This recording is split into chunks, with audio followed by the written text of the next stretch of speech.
Man in Kranza, big man, Charlie. The size of the plantain. It is is it Abiti? Wabasa. Mabiti, which one is Abiti and Abasa? It is Wabasa. Hey! I have a mango as big as your head. My head is not that big. Then it's as big No, as your head. As big as your head. Your head is, if it's just like your head, then it will be big. And in fact, his head looks like mango. It's bigger than your head, though. Yeah, His head looks like mango. No, but it's amazing. Is it that in the BA, the food grows on a different level of steroids or what? It's like the plantain is so big. The soil is resting. See, you can fry one. And you won't eat anything. Yeah, you are fine. You can use one against 6 cassava. You are fine. For your fufu, it will work. Everything's solid. The plantain is thick. Yeah. What do you guys give to your plantain in the area? I don't know. But I was kept abreast of your activities on Twitter. On Facebook. There were people who were reporting you to me. Yeah. That you were in Kumasi misbehaving. Harvesting things in the farm. Essentially, when you got to Kumasi, every bad thing he did, It was reported on social media. Anyway, Kojo, welcome back from your trip. Thank you. Yeah, we thank God for traveling mercies. Fantastic. So let's get into the headlines. Front page of the Daily Graphic comes with a photo of Mrs. Wendy Enyonam Adilamte, who is head of the National Office of WAEC. Yep. Ignore leaked papers. WAEC GES urged candidates to be focused. Okay. Otunfor opens a Greek enterprise at KNUST. Parliament passes aircraft accident investigation bill, and there's a message from Dr. Pakwisi Indu from far away America. What is this? I won't contest December 7 election. Oh. Let's go to the Ghanaian Times. KNUST outdoors first female vice chancellor. Her name is Professor Mrs. Rita Akosia Dixon. Sharp. Leaked 2020 WASI papers fake. WAEC BNI CID alerted. Ghana's confirmed COVID-19 cases hit 37,000. Western region embarks on second phase of nationwide disinfection exercise, and NLA KGL Limited to partner to make Ghana's online lottery system better. Front page of the Daily Statesman newspaper. Sideline Emisa Arthur saved Nana. Manasseh reviews how NDC running mate escaped Mohammed's dismissal. NSS sets record straight on NDC cheap propaganda. Akufo-Addo says my presidency has changed Ghana's political narratives. And the chief of staff says Akufo-Addo deserves another term. Now, the finder $356 million water projects for 1.2 million people in the northern, northeast, and savannah regions. NEIP completes training of 26,500 entrepreneurs. 16 model senior high schools in Zongos, one in each region. This is according to Dr. Baumia. And register and vote for NPP Chief of Staff speaking. Front page of the Herald newspaper says Ghana exports coronavirus into island of Barbados despite over 11 billion cedis blown on controlling virus. ICOM's revenue loss at Temaport haunts GRA bosses set to sacrifice subordinates. Lawyer hauls Chronicle newspaper and others to court demanding 1 million Ghana cedis, and Mahama talks tough to Akufo-Addo on misuse of soldiers for ethnic discrimination. Now, the new crusading guide has the faces of Dan Abodapi and Kwame Ahoy, and the headline that goes with those pictures. Abodapi exposes NDC plots against Rawlings, says Ahoy's book has intent of destroying Rawlings' political legacy. Let's intensify education on COVID-19. This is the MCE for Awutu Senya. NEIP trains 45,000 people, impact lives. This is John Kuma. And voter registration, finish hard, Chief of Staff speaking. Front page of the BNFT newspaper. Power subsidy will increase consumers' disposable income according to the IES. €100 million drainage system to address Nima's flooding and waste issues. No herbal drug has been approved to manage COVID-19 according to the CPMR. And we can meet pharmaceutical needs, reduce imports, says the PMAG. That's the Pharmaceutical Manufacturers Association of Ghana. Now, the Gold Street business record 10.6% economic contraction during second quarter, but business confidence survey depicts modest recovery. Now, Economy Times, credit to private sector by banks slashed. Reserve money growth up by 21%. And pharmaceutical companies get $200 million private fund to support production. CityNewsroom.com. Voter registration exercise has been successful so far, according to the EC. Also, key suspect in lynching of 19-year-old woman to be arraigned today. And soldiers have taken over our town. Chief decries military deployment in Banda. Other stories, 9 Ghanaian nurses in Barbados test positive for COVID-19. And now if you go to citybusinessnews.com, Pay IPPs. Consider renewable energy to reduce cost. IES to government. Also, become task force will lock up illegal foreign shops this month. Guta urges traders and Lifeline consumers to enjoy free power from this month. If you go to myjournalline.com, we stand by Ajinasari, Ghana Pentecostal and Charismatic Council. Also, Nana Opokwa Jiman cannot be ignored in one up to December post. This is Professor Ebohinson. And Ghana's COVID-19 case count 37,014. Meanwhile, Dana Burakwi says, if working with Rawlings' book is to destroy former president's legacy, you are wasting your time. Then we go to Star News 2020 polls. We stand by Jinasari, Pentecostal Council. Meanwhile, Kufado says, I'm unaware of any intimidation at registration centers. That's strange. Yeah, and then 2 die, several injured in fatal accident on Adeso Asamankesi Road. Meanwhile, President Akufo-Addo says tertiary education will be provided on credit. GNA is leading with President Asantini congratulating first female VC of TNUST, and he also says the fight against COVID-19 is on course. Global, let me give you a couple of stories that would interest you. BBC says Microsoft to continue talks to buy TikTok in the US. Yeah, there's a massive surge in COVID in Australia. Yeah, Melbourne is shutting down today. Yes, and that's the lead story of the BBC as well. Meanwhile, in the US, COVID is extraordinarily widespread, according to Professor Deborah Birx, who is the head of disease at the White House. Let's jump into the details of the stories. Okay. Where do you want to start? I don't know. I think the Ghanaian nurses in Barbados was quite interesting over the weekend. Okay. How 9 Ghanaians in Barbados. Well, let me give you the story from the latest COVID cases. The Herald's version then of the story. Ghana exports coronavirus in island of Barbados. That's on page 3 of the Herald newspaper. Despite billions of taxpayer CDs expended, the unserious attitude of Ghana's health authorities in the handling of the COVID-19 pandemic has once again manifested itself in what appears to be the export of cases of the deadly virus to the eastern Caribbean island of Barbados. What otherwise should have been a noble venture akin to Cuba's medical brigade, where thousands of medical doctors are sent to foreign countries to augment existing human resources under tidy diplomatic arrangements, Ghanaian authorities failed to do due to diligence on the COVID-19 status of some 95 witnesses before flying them out, and they are now the source of the disease and worry to the holiday island. The country's chief medical officer, Dr. Kenneth George, on Saturday announced at a press conference that of 248 tests conducted on Friday, July 31, 2020, 12 cases returned positive for COVID-19, adding 9 of the people infected had come from a group of nurses who arrived from Ghana on Thursday, July 30, 2020. Let me read it from Barbados TV, a website in that country. It says, Barbados has recorded 12 new cases of coronavirus. Acting Chief Medical Officer Kenneth George has announced. He told a news conference that of 248 tests conducted on Friday, 12 returned positive results. All the individuals are asymptomatic. Dr. George said none of those tested positive are from the group of nurses who arrived from Ghana on Thursday. All of the nurses went into 14-day quarantine on arrival in Barbados. The other 3 include a Barbadian female who returned to the island on July 29.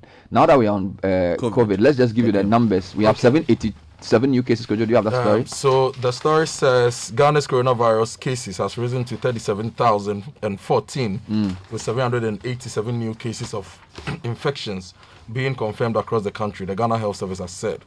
Fortunately, the death toll remained 182 with 33,365 recoveries as of July 30, 2020. Okay. The country's active case load now stands at 3,467, and they are being managed in treatment sites and isolation centers across the country. A couple of, since we are there, I might as well add the international bits regarding that story. If you go to page 5 of the Daily Graphic, COVID-19 South Africa virus cases past 500,000 mark. More than 500,000 coronavirus cases has been confirmed in South Africa, according to the country's health minister. Zwelini Mkhize announced 10,107 new cases last Saturday, bringing the tally to 503,290, along with 8,153 deaths. I don't see the active case count here, but let me give you an update as well from from Russia, where they are saying, that's on page 9 of the newspapers, Russia plans mass vaccination campaign in October. Okay. Russian health authorities are preparing to start a mass vaccination campaign against coronavirus in October, the health minister has said. Russian media quoted Mikhail Murashko as saying that doctors and teachers will be the first to receive the vaccine. Let me just take you to the U.S. Dr. Deborah Birx on Sunday said the U.S. is in a new phase of its fight against the novel coronavirus, saying that the deadly virus is more widespread than it was when it first took hold of the U.S. earlier in the year. What we are seeing today is different from March and April. It is extraordinarily widespread. It's into the rural areas as well as urban areas. Breaks, the White House Coronavirus Task Force coordinator, told CNN's Dana Bash on State of the Union. She stressed that Americans need to follow health recommendations, including wearing a mask and practicing social distancing. Okay, now let's come back home. EC is talking, okay. and let's also talk about issues to do with the lynching and then other stories in Ghana. The Electoral Commission says the voter registration exercise has been successful so far.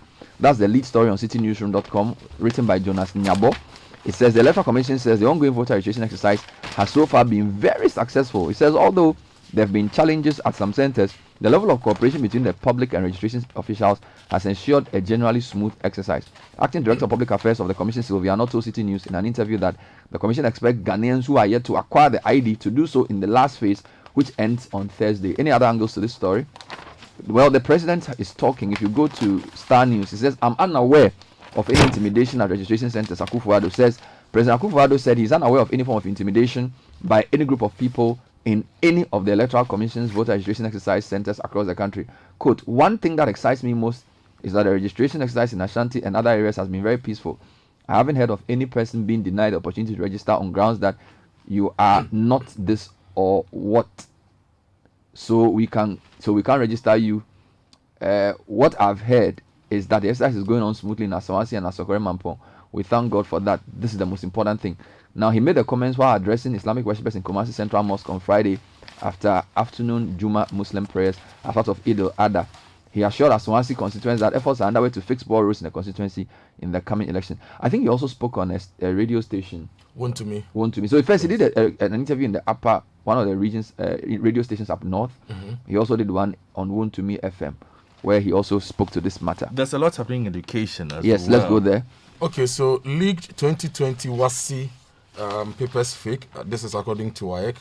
And the story says the West African Exams Council has urged the public to disregard fake versions of this year's West Africa Senior High School Certificate Examination being circulated on social media platforms.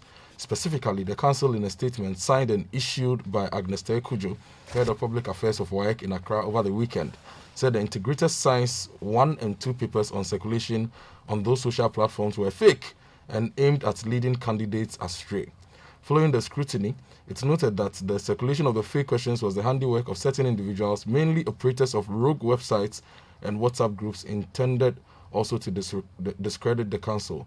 And she says that the BNI and CID have been alerted. Now, a total of 313,000 senior high school finalists are expected to partake in the exams throughout the country. There's a lot happening in education around the country. The president on page 41 of the Daily Graphic wishes WASI candidates well, as is the education minister. There's also an article here, Bernard, that we should focus on from Professor Kwesi Opukwa-Mankwa, who says free senior secondary education, quality myth. Okay. Yeah, it's something that we should pay attention to. And then if we go to page 52 as well of the Daily Graphic, massive infrastructural development in public senior high schools by Severus Kalideri. There's a focus on a lot of projects happening around. Well, the president says tertiary education will be provided on credit. The president says government plans to introduce a system where Ghanaian students will access tertiary education on credit. According to him, the MPP will establish a credit facility that students will pay after they complete school. And this is on Star News. After rolling out the free SHS, the next is to look at how to make tertiary education accessible. But the country's financial resources will not allow us to have free university education. But we can organize a system whereby anybody who gains admission to a university can access a loan, which is a revolving fund, where after completion, the students will pay back. We are working on it, and it's one of the things we'll come out with in our manifesto, he said on Kumasi-based One to Me TV. Kojo. Okay, some more stories. $356 million water project for the Savannah, Northeast and Northern region. Damongo Water Supply Project will cost $49 million for 68,000 inhabitants. Yendi Water Project will cost $30 million. The Yapi Water Supply Project will serve 11,000 inhabitants at 5.6 million Ghana cedis. Now, the Rugu Water Supply Project is 4.9 million Ghana cedis. And there is a 47.5 million rural water and sanitation project also. Now, let me take you to page 4 of the Finder. COVID-19, 22 million Ghanaians affected by a reduction in household income. Last week, we read a lot from the Ghana Statistical Service. But based on what I've seen over the weekend, it gives this story a lot more credibility. Now, the story says more than 22 million Ghanaians were affected by a reduction in their household income since March 16, 2020, when COVID-19 restrictions were first introduced. The figure represents about 77.4% of households in Ghana experiencing a decrease in their income. The government statistician, Professor Samuel Enim, who presented the findings during a virtual briefing, said households that reported relying on income from a non-farm family business were the hardest hit. All right. I wanted you to take me to the New Crusading Guys front page because the book by Ahoy is generating a lot of controversy. That's the lead story there. Yes. The story says a grand scheme by some top personalities within the NDC to delink the founder, Flight Lieutenant Jerry John Rawlings, from the party has been exposed. Wow. The plot was orchestrated apparently through a book written by Professor Kwame Ahoy entitled Working with Rawlings. The book, skeptics say, was published with the sole intention of destroying former President Rawlings' political legacy. Unfortunately for the proponents of that scheme, Dan Agbodakpi, chairman of the Volta Regional Council of Elders for NDC, exposed the author, Professor Kwame Ahoy, and others behind the publishing of the said book, and described the book as slanderous and treacherous. Hey! According to Dan Agbodakpi, some excerpts of the book written by Professor Kwame Ahoy are false, inaccurate, and likely to create tension in and out of the NDC, saying that some portions of the book attributed to him were false. He noted that he was incorrectly referenced as High Commissioner to Malaysia under President Mahama, when in actual fact, he was serving as High Commissioner under late President Professor Mills, and not Mahama as indicated in the book. In a statement he issued to that effect, Dan Agbodakpi averred that, and I quote, he will never be an accessory to any grand agenda to delink former President Rawlings from the NDC as a party that he founded. Unquote. Interesting times indeed. Quite a lot happening in politics, Bernard. If you go to the front page of the Daily Statesman, sidelined Emisa Arthur saved Nana. Manasseh reveals how NDC running mate escaped Mahama's dismissal. Story on page 2 of the paper says that events following the nomination of Professor J. Nanu Pokwajiman as the running mate of the NDC against concerns by senior party folks seem to suggest that former President Mahama was not motivated by any belief in the competence of his former education minister. Some sources in the NDC say the motivation for the nomination was to play the gender card other than a belief in the nominee's competence. This appears to have been given credence by reports that Mr. Mahama nearly sacked his running mate from his government over alleged incompetence. According to journalist Manasseh Azuri Awuni, but for the quick intervention of the late former Vice President Kwesi Bekwai Mr. the NDC's running mate would have been sacked by former President Let me Mahama. take you to another controversy. We stand by Janasari, Ghana Pentecostal and Charismatic Council. This is myjournalline.com. The leadership of the Ghana Pentecostal and Charismatic Council has said it stands by the presiding bishop of Perez Chapel International, Bishop Charles Ajinasari, who has been threatened over his comments on national issues. In a statement signed by the president of the GPCC, Reverend Professor Paul Frimpong, the council said the purpose of this statement is to declare our strong support for the presiding bishop, who is a long-standing member of the council and who rose to occupy the high position of first vice president of the council. They said their leadership has noted with concern some of the reactions to Bishop Ajinasari's pronouncements in the past 1 month, observing that some of these reactions have been in the form of insults, threats of harm, casting of innuendos, political branding, etc., which the council condemned as very unfortunate. We wish to recall that since the beginning of the month of July, the presiding bishop has been teaching on the theme Building a Future for COVID-19, and then they give some background to what he's been teaching, and they're basically asking that the attacks on him should stop.